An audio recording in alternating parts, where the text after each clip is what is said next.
아마 스마트폰으로 뭘 할 수 있을까 하는 것을 아마 4번에 걸쳐서 할 수 있을 것 같습니다.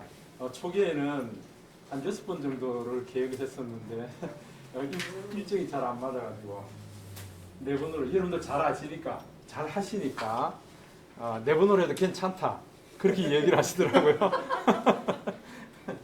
근데 이게 같은 코스를 지금 동구 퇴직자 지원센터, 지금은 사회적 경제 일자리 센터인데요. 거기에 20회 하고 있습니다. 그 다음에 울산광역시 내일 설계 지원센터요. 거기는 3시간씩 16번을 하고 있습니다. 그래서 여러분들은 잘 아시니까 이제 4번 해도 괜찮겠다. 그런 생각이 듭니다. 그래서 일단 한번 시작해 보도록 하겠습니다. 저는 아까 말씀드렸지만 현대중공업 정보기술실 캐드개발부 여기 근무하다가 2014년도에 은퇴를 했습니다. 예전에 우리 권지칠 선생하고는 같이 설계실에 같이 있었습니다.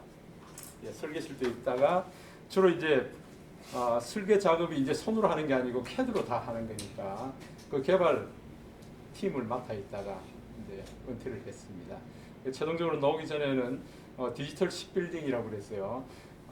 우리 중공업에서 일어나는 모든 생산, 프로덕트 이걸 디지털로 한번 만들어 보자 하는 걸 좀 추진하다가 오게 됐습니다. 끝나고 난 이후에 저는 이런 걸 좀 하고 싶어 가지고요. 갈등 상담, 협상, 조정, 중재 이걸 서울 가서 자격증을 따왔는데요. 한 석 달간 훈련을 받고 왔는데 분명히 이런 시대는 맞는데 제가 이 울산에 오니까 심지어는 제가 다니던 현대중공업에서조차 안 된대요. 서울에 유명한 사람 데려와야 된다 그러더라고요. 중공업 근무하시던 분이 오는 것은 곤란하다. 이렇게 오히려 막 근로자들 또 막 이렇게 격동시키는 거 아니냐 그러더라고요. 그래서 제가 배운 게 주로 IT 쪽이니까요. 회사에서 은퇴하기 전에도 포토샵이라든지 프리미어도 제가 좀 강의를 했었고요. 포토샵은 한 7년 정도 강의를 하고 은퇴하고 난 이후에도 한 1년 정도 강의를 더 했었습니다. 인재교육원에서. 그게 이제 밑바탕이 돼서 자연스럽게 이제 스마트폰을 하게 되는데요. 은퇴하고 난 이후로 지금 이제 올해 7년 차가 됐습니다. 강의를 다닌 지. 예. 그래서 울산에 아마 제가 제일 처음 해서 우리 울산 스마트폰 활용 지도사 모임도 좀 결성하고요. 지금 이제 회원들이 약 한 60명 정도가 활동을 하고 있습니다. 그리고 지금 강의도 이제 열심히 다니고 있고요. 예. 은퇴하고 난 이후에 책도 많이 썼습니다. 지금도 쓰고 있고요. 그래서 여러분 스마트폰의 기술은 날마다 변화되고 있으니까요. 이게 책을 만들어 놓고 한 6개월 지나면 막 그냥 또 바꿔야 될 판이고요. 이제 자주 변혁이 일어나는 그런 분야가 되겠습니다. 가만 생각해 보니까 저 머리는 하얘져도 이 기술이 자꾸 바뀌니까요. 계속 따라가야 되고요. 계속 어떤 변화가 있을 건가 그걸 지켜봐야 되고요. 그러면은 이런 생각도 드실 거예요. 그거 어떻게 다 알아서 쫓아갑니까? 쫓아가는 게 아니고요.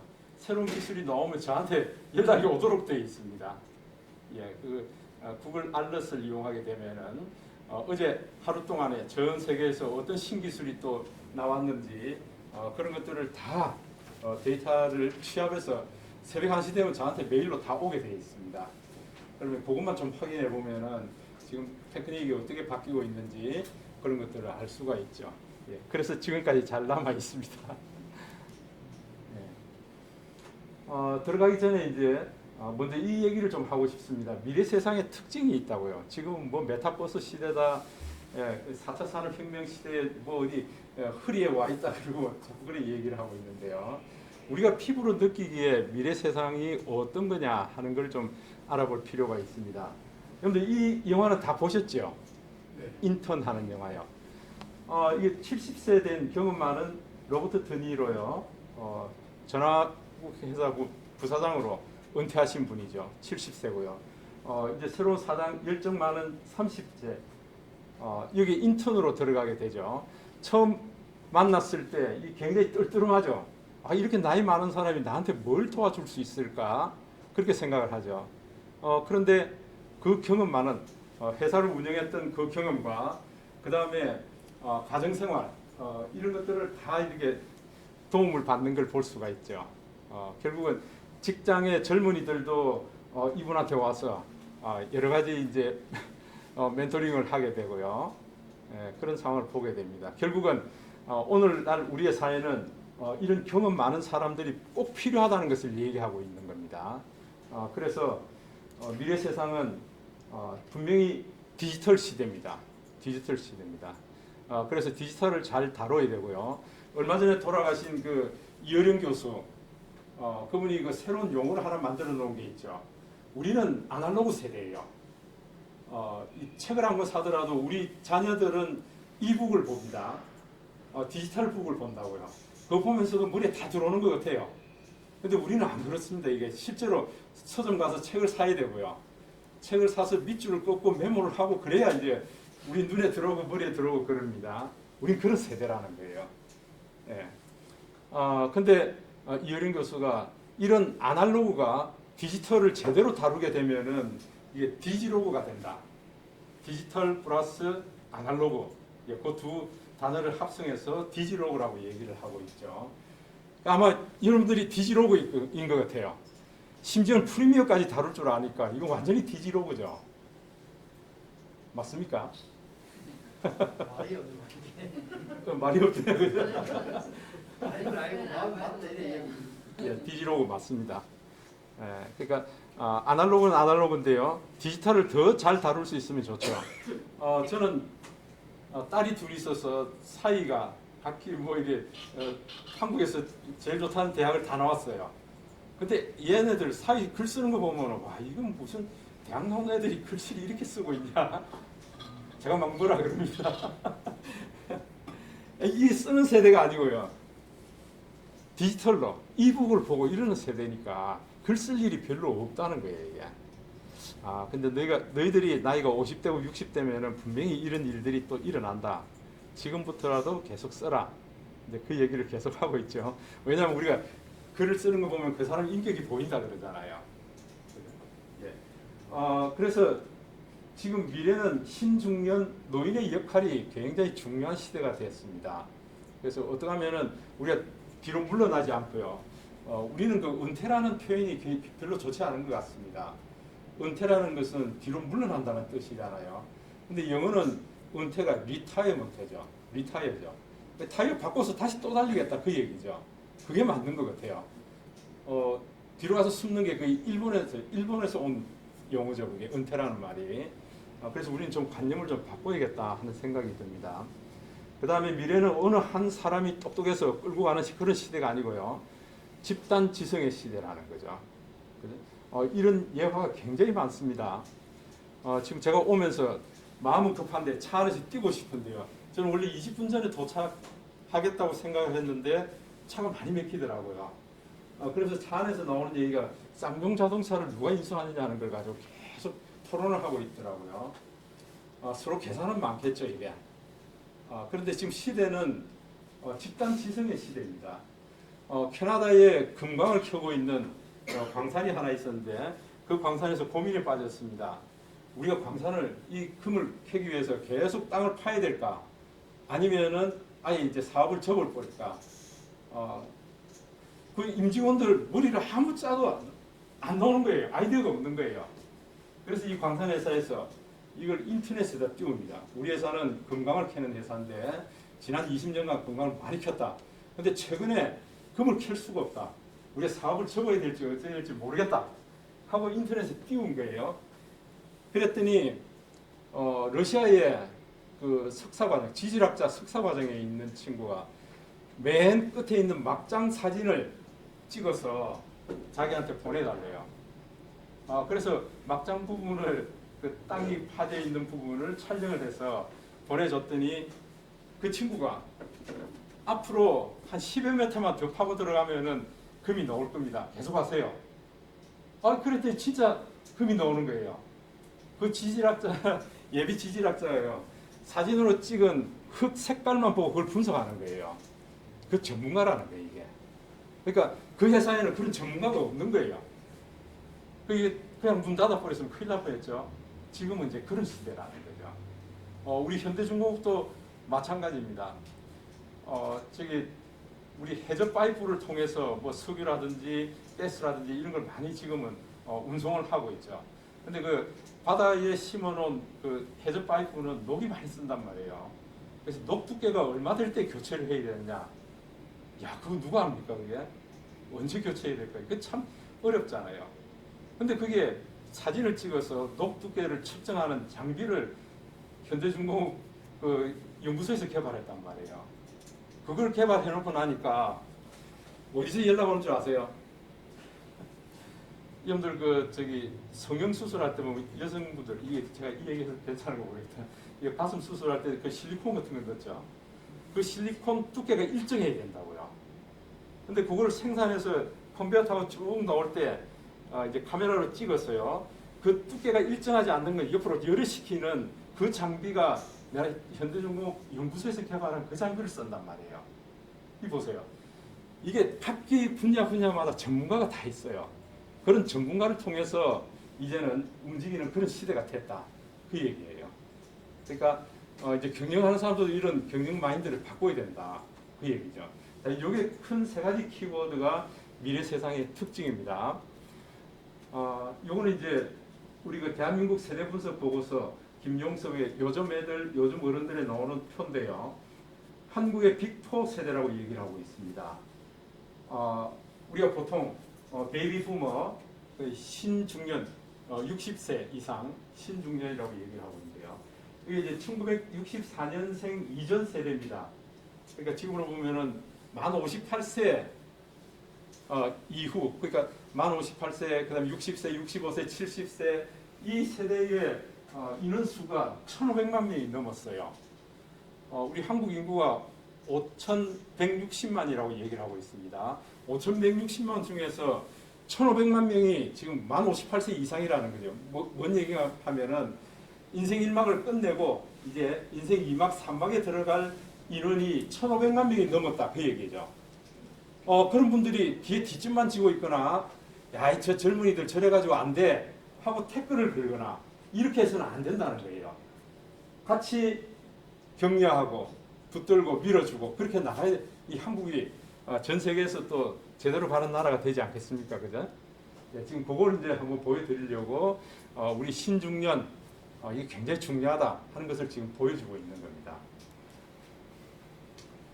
흔히 요즘을 우리가 호모 사피엔스 시대다 이렇게 얘기합니다. 우리 원래 생각하는 사람을 호모 사피엔스라고 그러죠.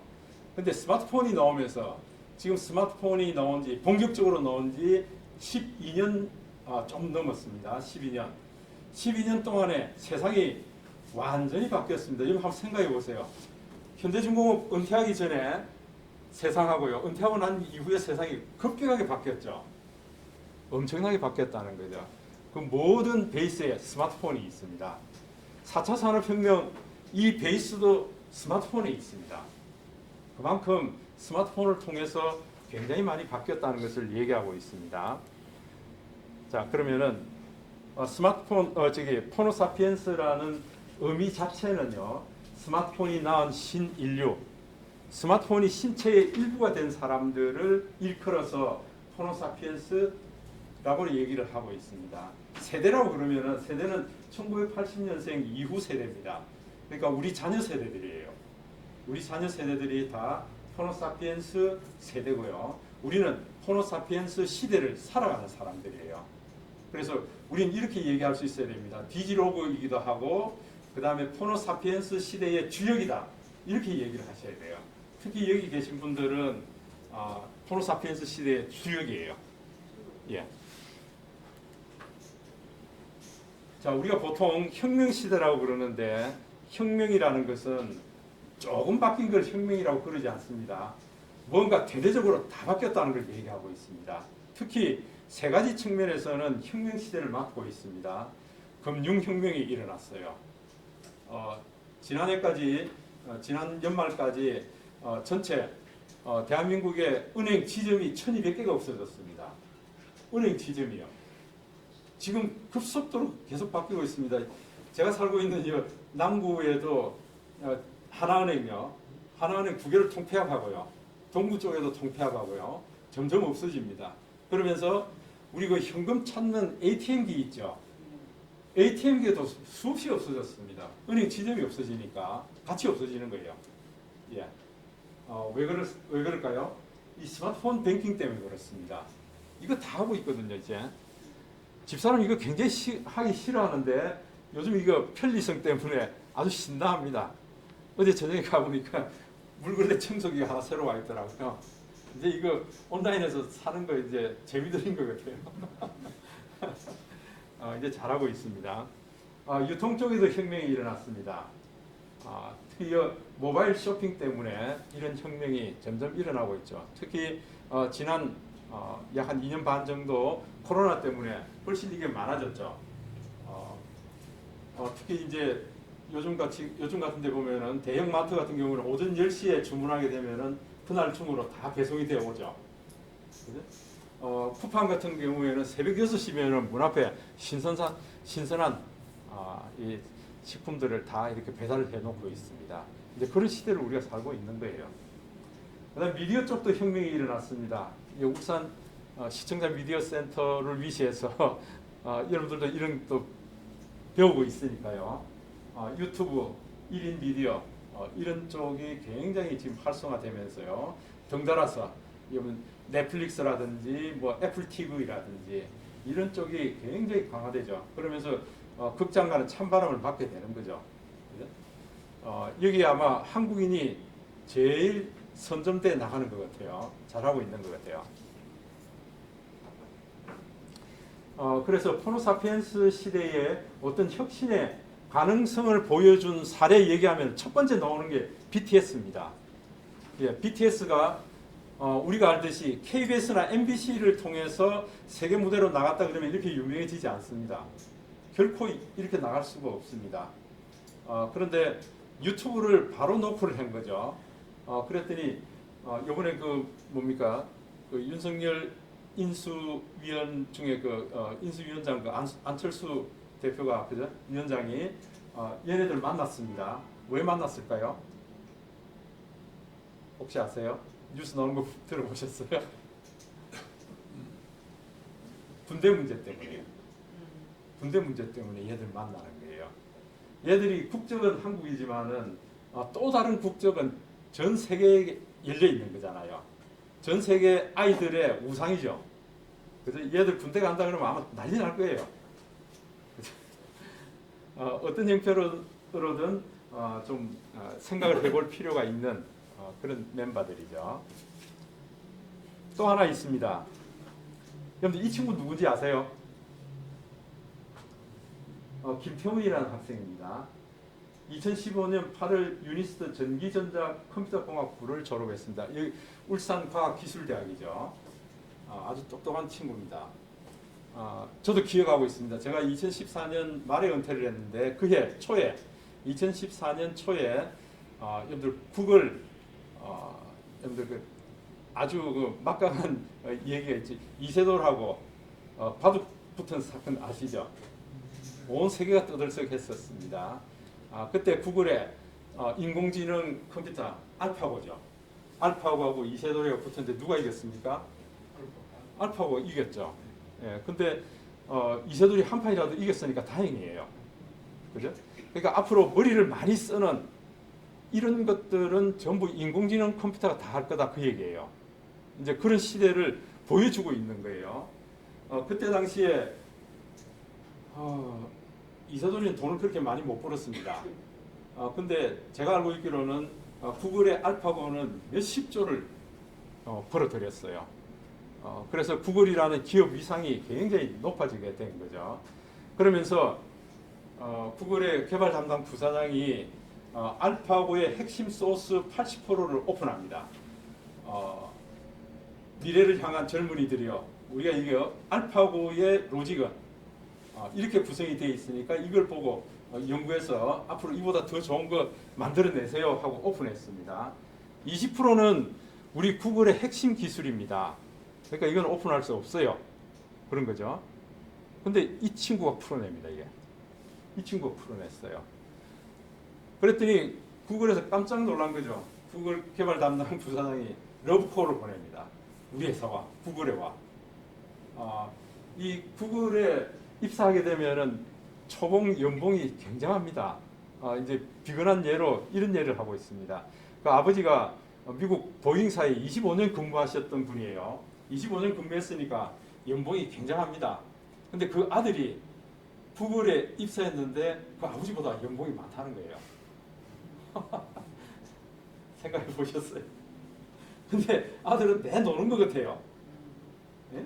회사 가서 뭐 이렇게 잠오면요 뭐 캡슐 같은 데 들어가서 또 자기도 하고요. 또 뭐 시간 나면은 친구들하고 당구 친다, 회사 안에서 당구 친다 그러더라고요. 당구도 치고. 그런데 자기보다 공급 많이 받아요. 예. 이제 다르겠죠, 뭐가. 예. 그만큼 그렇게 봉급을 주는 데는 이유가 있다는 거예요. 예. 그만큼 또 그만큼 받아들이지 않겠어요, 그죠? 예. 결국은 이 친구가 이제 그 개발 담당 부사장 그 전화를 감사합니다만 제가 갈 수 없습니다. 왜 못 가는데요? 저 군대 가야 됩니다. 군대 가야 된다. 그래서 군대 가기 전에 이제 이 친구가 글을 써서 페이스북에다가 올립니다. 나 이래서 글 풀었는데 구글에서 러브콜이 들어왔다. 근데 난 군대 가야 되기 때문에 이거 못 간다. 결국은 나중에 한 30여 군데 세계 유수의 기업이 러브콜을 보냅니다. 지금은 테슬라가 있어요. 테슬라에 가 있습니다. 그러니까 만약에 우리가 이런 자녀들이 있다. 근데 매일 앉아서 그냥 막 컴퓨터를 하고 있습니다. 막 삐용삐용 팅팅팅 하고. 그럼 여러분들 속에 불이 안 나겠어요? 좀 우리 남성들은 좀 덜한데 여성들은 어떠세요? 우리 자녀들이 이루고 있다 그러거나 미치겠죠? 와. 근데 이런 애들이 있단 말이에요. 이게. 그죠? 우리가 가서 뒤통수 때려서는 안 된다 이거예요. 지금은 오히려 나 좀 사진 찍는 것 좀 이래 사진 촬영 편집하는 이런 쪽을 좀 하고 싶습니다. 밀어줘야 돼요. 오히려 그게 훨씬 낫습니다. 그죠? 이제 시대가 바뀌었다는 걸 얘기하고 있습니다. 자, 이제 우리는 어떻게 될 건가 하는 이제 그 얘기를 좀 하고 싶습니다. 우리는 꼰대 소리 좀 안 들어야겠고요. 라떼 소리도 좀 안 들어야겠고요.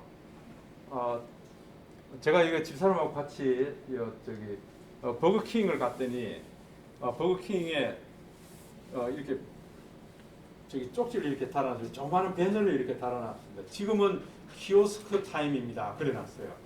키오스크 타임이라는 것은 점원이 없다는 거예요. 당신이 먹고 싶으면은 여기 와서 두들기라는 거예요. 두들겨 먹을 수 있다. 예, 키오스크에서 입력해서 주문해라 그 얘기죠. 지금 이게 이제 공공연하게 점점 많아지고 있습니다. 이제 곧 코로나가 끝나고요. 유럽이나 이런 여행 가보세요. 이게 엄청나게 많을 거라고요. 자칫하다가 이거 안 해보면은 밥도 못 먹고 쩔쩔 굶을 수 있습니다. 그래서 여러분들 이거 해보셔야 됩니다. 이거. 예. 좀 이래 몇 번 실패해 보면 돼요. 한 2번 정도만 해보면 잘 할 수 있으니까요. 그래서 이런 것들을 우리가 점점 잔소리하는 사람이 아니고 내가 네 편이야.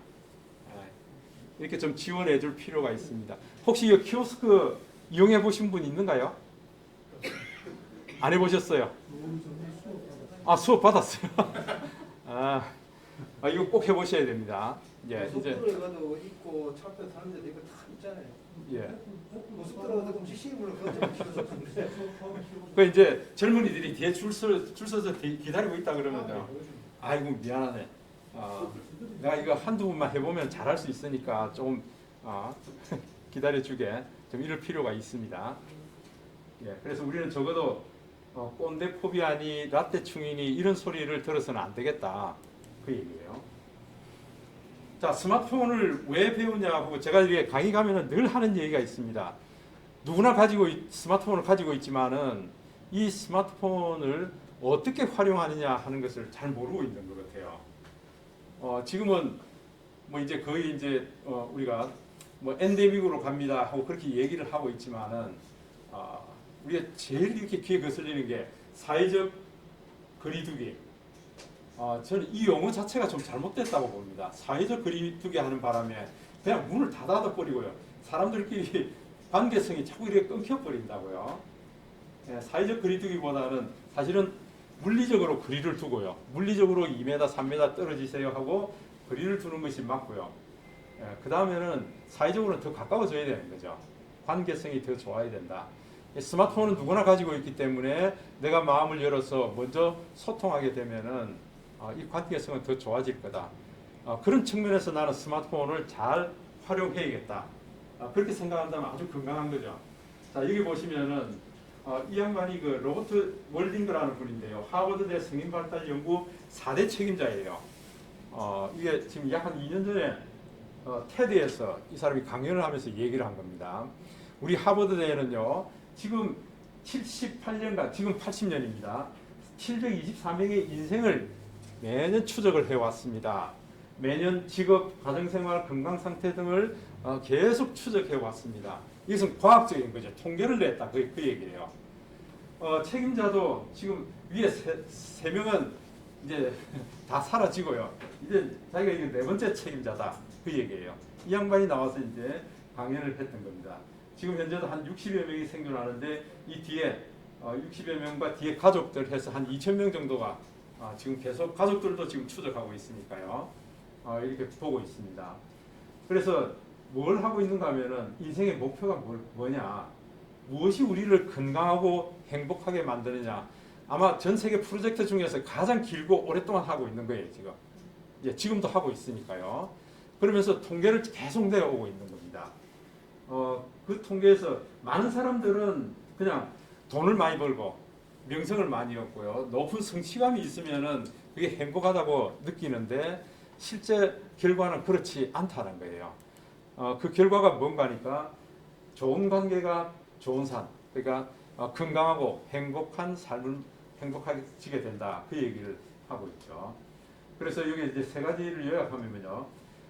사회적 연결은 유익하되 고독은 해롭다. 뭐 미국인의 한 뭡니까 10명 중 4명은 고독하다고 얘기를 하고 있습니다.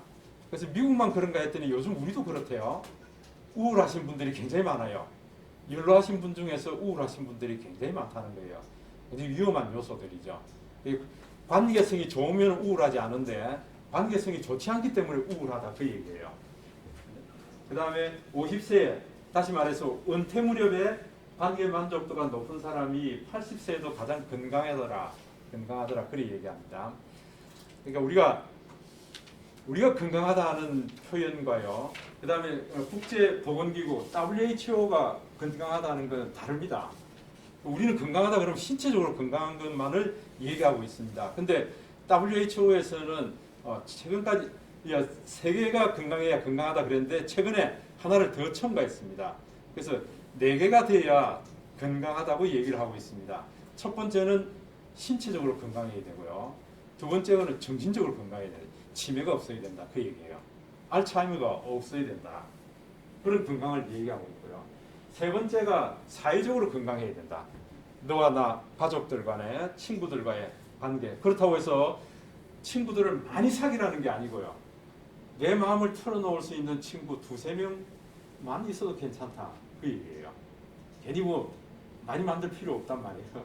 내가 힘들고 어려울 때 내가 가서 어깨를 좀 빌려서 이래 머리를 좀 쉴 수 있는, 내 안에 있는 속에 있는 말을 좀 해낼 수 있는 그런 친구가 있다면 좋다. 그 얘기죠. 그 다음에 마지막으로 하나는 영적으로 건강해야 된다고 얘기합니다. 영적으로 건강하다는 말은 무슨 종교를 가지라는 그 얘기가 아니고요. 매사에 좀 긍정적으로 살아야 된다. 긍정적으로 살아야 된다. 무슨 얘기가 하니까 여러분들 뭐 아침에 노다가 어디 돌부리에 부딪혀서 엎어졌습니다. 그래서 무릎팍이 깨졌어요. 그러면 이제 여러 반응이 있겠죠. 그때 아이고 오늘 재수 되게 없는 날이네. 오늘 이거 밖에 안 나가야겠다. 조심해야겠다. 오늘 재수 되게 없는 날이네. 이제 이런 식으로 반응을 한다 그러면은 영적으로 건강하지는 않다. 예. 영적으로 건강한 사람은 어떤 사람인가 하면요. 무릎팍 툭툭 털면서 이거 이만하기 다행이네. 내 이거 이제 막박 갈았으면 어떻게 할 뻔했어 이거. 예, 이만하기 다행이네. 감사하다. 고맙다. 이런 말이 늘 입에 있는 사람이 건강한 사람이다. 그 얘기를 하고 있습니다. 최근에 이제 WHO에서 그 한 항목을 더 넣었습니다. 그게. 그러니까 우리가 건강의 요소가 다르다는 걸 얘기하고 있죠. 자, 이런 관계가 상당히 중요하다. 관계가 좋아야 소통이 일어난다. 그 얘기거든요. 이 결론은 그 얘기입니다. 그래서 이왕이면은 우리가 스마트폰을 다 가지고 있으니까 한 번이라도 더 안부를 전할 수 있고요. 한 번이라도 더 위로하고 격려하고 또 공감할 수 있는 또 스마트폰 안에서 이런 일들을 우리가 충분히 할 수가 있습니다. 예, 우리가 전화를 할 뿐만 아니라 이쁜 카드를 만들어서 안부 카드로 보낼 수도 있고요. 영상을 만들어서 보낼 수도 있을 거고요. 영상 편지요, 영상 메시지 이런 것도 보낼 수 있을 거고요. 또 하나는 저처럼 이렇게 사용하게 되면은요, 저는 이 책을 자주 만듭니다. 책을요. 아날로그 세대니까. 근데 그걸 스마트폰에서 다 만들 수 있어요. 스마트폰에서 책을 만들어서 친구들한테, 가족들한테 보낼 수가 있단 말이에요. 이제 이런 일들을 해보시면은, 야, 이게 정말 소통을 위한 굉장히 좋은 것이다. 이 관할 때 이 관자, 개할 때 이 개자, 여러분들이 한자로 된, 이게 한자는 어떻게 보면은 뜻글자, 그림 글자라고 그러죠. 이걸 보시면 알 수 있어요. 관은 닫는다는 거예요. 닫는 거고, 개는 여는 겁니다, 이게. 어디에 대해서 내가 닫아야 되고, 어디에 대해서 열어야 될지, 여러분들 우리가 이거 분별할 수 있어야 된다. 그 얘기예요. 그러니까 어린애들, 친구들 사귈 때, 그 사람이 어떤 사람인가 보려면 친구를 보면 안다 그러잖아요. 그런 얘기 많이 들었죠. 그러니까 이 친구는 내가 선택하는 거거든요. 어디에 대해서 닫고 어디에 대해서 열어야 되는가, 이게 굉장히 중요하다는 것을 얘기하고 있습니다. 우리는 이미 인생을 많이 사셨습니다. 그렇기 때문에 이런 것들을 통해서 소통하는 데 계속 나가야 된다. 그게 스마트폰이 사용될 것이다. 와, 이거 뭐 스마트폰 강의하면서 뭐 앞에 서두가 저렇게 기냐? 여러분 그렇게 생각하시죠? 아닙니까? 다행입니다. 다행입니다. 그래서 스마트폰을 강의를 해 나가면서 저는 이게 항상 첫 서두에 묻습니다. 왜 스마트폰을 배우십니까? 스마트폰 잘 배워서 뭘 하려고 그러십니까? 그 얘기를 꼭 합니다. 이 관계를 위한 겁니다. 이게 스마트폰은 관계를 위한 겁니다. 아까 제가 말씀드렸지만 조금 더 시간이 되면은요, 정말 스마트폰 안에서 책 만드는 방법 이런 것들도 좀 했으면 좋겠어요. 제가 지난 2주 전까지 해서 동부 쪽에 20회에 걸쳐서 스마트폰으로 책 만들기 과정을 끝냈습니다. 지금 본격적으로 참여하시는 분이 한 6명 있습니다. 그분들은 자기 인생 자서전 책 쓰신 분도 있고 가족들 이야기 책을 쓰신 분도 있고요. 다양합니다. 이 방법을 몰라서 그렇죠. 알게 되면은 이걸 다 하고 싶죠. 여기 계신 분들 다 하고 싶죠. 네. 그죠? 손주 손녀 있는 분들, 할아버지가 쓰는 육아일기, 할머니가 쓰는 육아일기 해보고 싶지 않으세요? 우리가 알듯이 우리가 자녀들을 키울 때는 시간이 없었어요. 특히 중공업 같은 경우에는 새벽에 별 보고 나가서요, 밤늦게 들어오고 이러니까 애 내 자는 모습만 보게 되는 거예요. 그런 세월을 보냈거든요. 예. 그런데 할아버지 할머니 위치에서 보면은 애들이 자라는 모습이 다 보입니다. 예, 그걸 저는 이게 스마트폰에서 기록을 다 해놓거든요. 기록해놨던 걸 책으로 만들었어요. 궁금하세요? 네. 예, 이제 그런 것들을 보시면은 아마 여러분들도 꼭 해보고 싶다 그런 생각이 많이 들 거예요.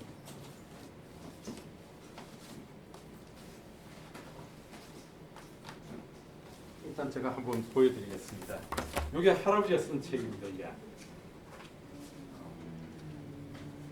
좋잖아요. 그 스마트폰이 있으니까 사진 찍고요. 여기다가 글 쓰고요. 이렇게 해서 책이 나오는 거예요. 이게. 이 책은 한 부 인쇄도 되고요. 10부 인쇄도 되고요. 이게 스마트폰으로 다 되는 거다. 그 얘기예요. 주는 거 아닙니까? 아니 그걸 그 전에 정가가 그러니까. 1년에 가족들 얘기에 한 두세 번 정도 발행할 수 있습니다. 이거. 예, 이런 것들 한번 보세요. 이게. 예, 이렇게 다 만들어낼 수 있거든요. 뭐 이것도 반 이것도 보고 아 이거 갑자기 예, 여러분들 스마트폰 카메라도 얼마든지 좋은 사진을 찍을 수 있다고요.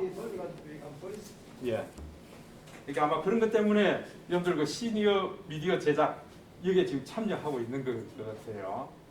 그래서 제가 좀 자극을 드릴 수 있지 않을까. 저는 매년 이 울산 예술회관에서 저기 현대사진동호회 회원들 같이 사진 전시회를 한 1년에 한 2번 정도 하고 있습니다. 울산 전체 사진작가협회에서 하는 거 한 번 하고요. 그 다음에 현대사진동호회에서 하는 거 한 번 하고요. 그때마다 저는 스마트폰으로 찍은 사진으로 전시하고 있습니다. 그러니까 늘 묻습니다. 사람들이 이거 진짜 스마트폰으로 찍었냐? 스마트폰으로 찍은 거예요. 그러니까 아마 이제 다음 시간에 스마트폰 사진 촬영 방법에 대해서 제가 알려드릴 겁니다. 예, 그때 좀 더 보기를 하고요. 자, 우리 여기 이제 요 영상도 한번 볼까요? 우리는 흔히 무엇을 시작하기에는 늦은 나이라는 이야기를 많이 합니다.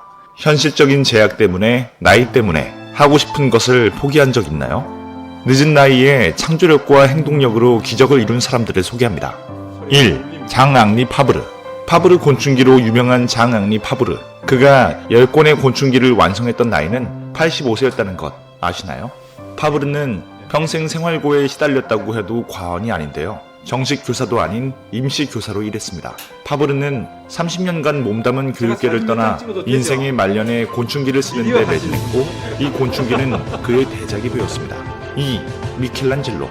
그는 젊은 시절에도 많은 작품을 남겼지만 90세의 마지막 순간까지 론다니니의 피에타를 만들었답니다. 비록 미완성으로 남겨진 작품이지만 90세의 나이가 예술의 열정을 막을 수는 없었죠. 나이 때문에 좋아하던 일, 가슴이 두근거리는 일을 잊고 있었나요? 지금도 당신의 마음에는 그 열정이 잠자고 있답니다. 3. 타샤 튜더. 밤새 동화책에 들어갈 사파를 그리면서 모은 돈으로 56세가 되던 해에 버려진 땅 30만 평을 사들인 타샤 튜더. 그는 60세가 되는 나이에 정원을 가꾸기 시작했습니다. 이후 10년 넘게 직접 땀 흘려 정원을 가꾸었고 마침내 그 정원을 사람들에게 공개했을 때는 그의 나이 70살이었습니다. 온종일 직접 가꾸어 만든 타샤의 정원 또는 비밀의 정원으로 불리는 그곳을 그는 전 세계인과 나눌 수 있었습니다. 4. 그랜드마 모지스. 75세에 처음 그림을 그리기 시작해 101세에 세상을 떠나기까지 1600여 점의 작품을 남긴 미국의 국민화가 모지스. 평생을 농장 안악으로 살았던 모지스는 소일거리 4만 5톤 자수가 관절염으로 어려워지게 되면서 바늘 대신 붓을 들었습니다. 88세에 올해의 젊은 여성으로 선정된 그랜드마 모지스. 그는 말했습니다. 인생은 우리 스스로 만드는 것이다. 이전에도 그랬고 앞으로도 그럴 것이다.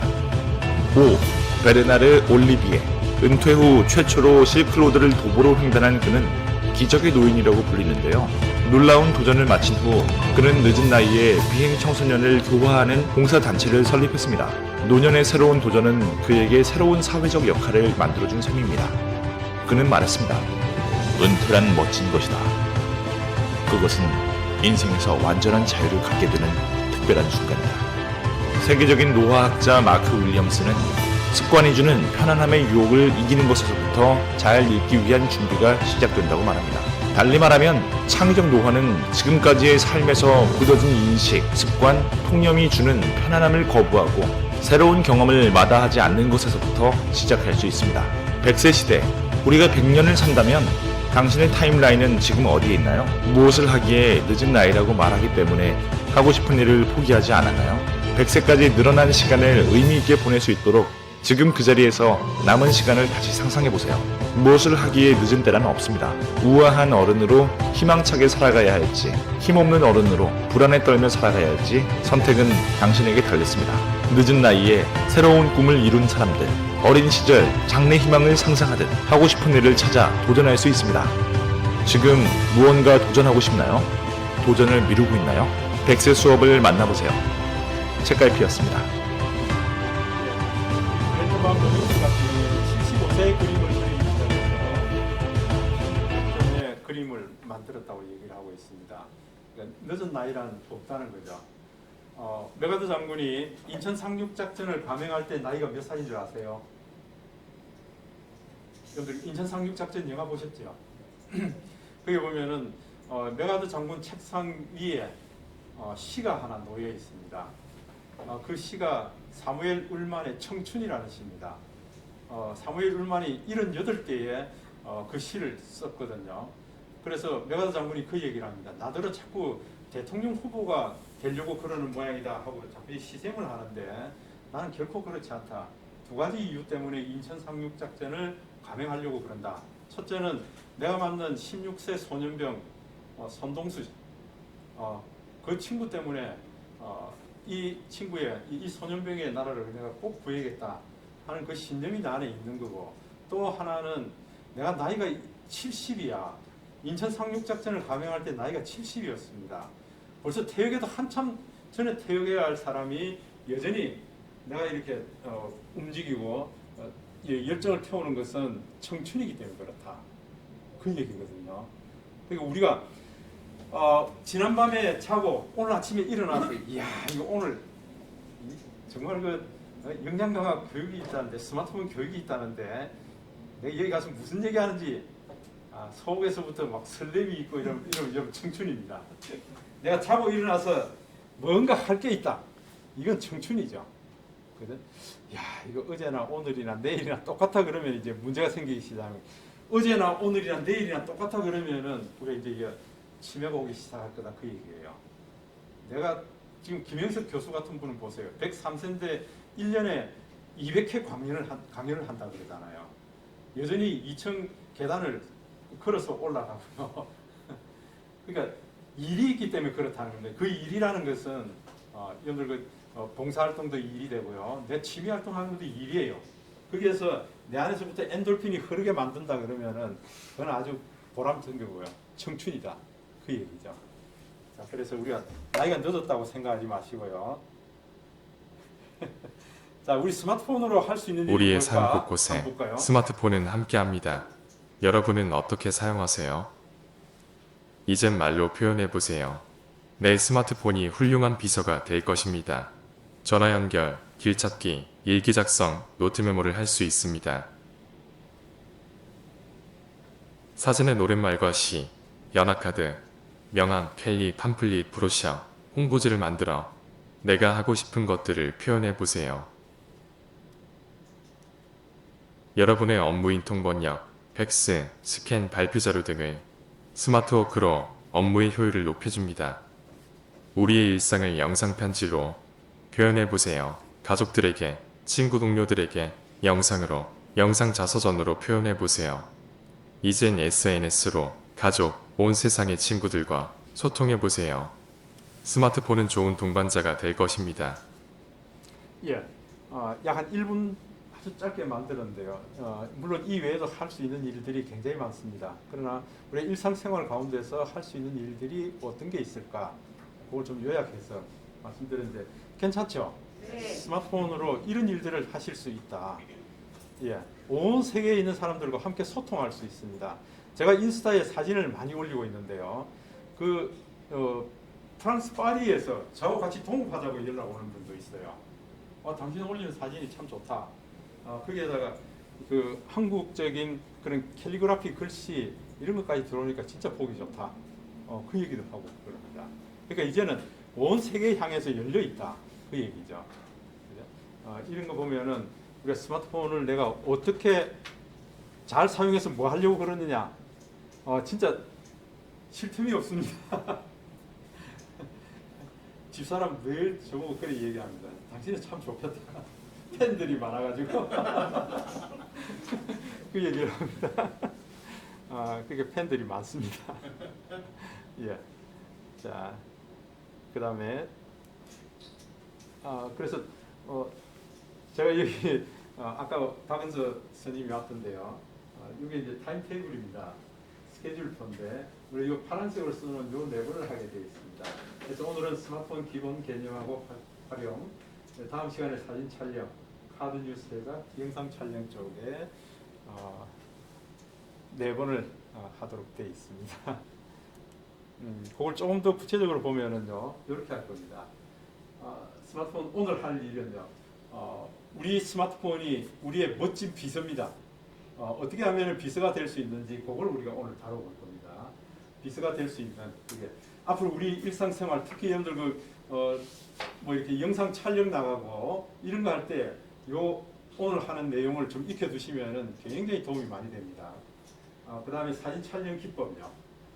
다음 시간에 이걸 하고요. 그 다음에 카드 뉴스 제작하는 거. 이거 일상생활 가운데 특히 내가 어떤 보고서를 만들고 이러는 사람들은 이게 꼭 필요합니다. 이게 이거 하고 그 다음에 아마 이건 잘하지 싶은데요. 영상 촬영 이거는 좀 진행해 가면서 여러분들 의견을 들어보고 좀 방향을 좀 개선을 해야 될 것 같은 느낌도 듭니다. 작년에 유튜브 크리에이터 자격증 과정도 울산에서 했거든요. 굉장히 그 인기가 많았습니다. 선생님 죄송한데 이 앞과 좀 보여주실까요? 앞과정요. 예. 예. 이거 저기 예, 다 보내드린 것 같은데. 예. 그럼 10분 한 쉬었다가. 예. 그래서 이제 본격적으로 들어가기 전에 잠깐 쉬었다가 하겠습니다. 예. 그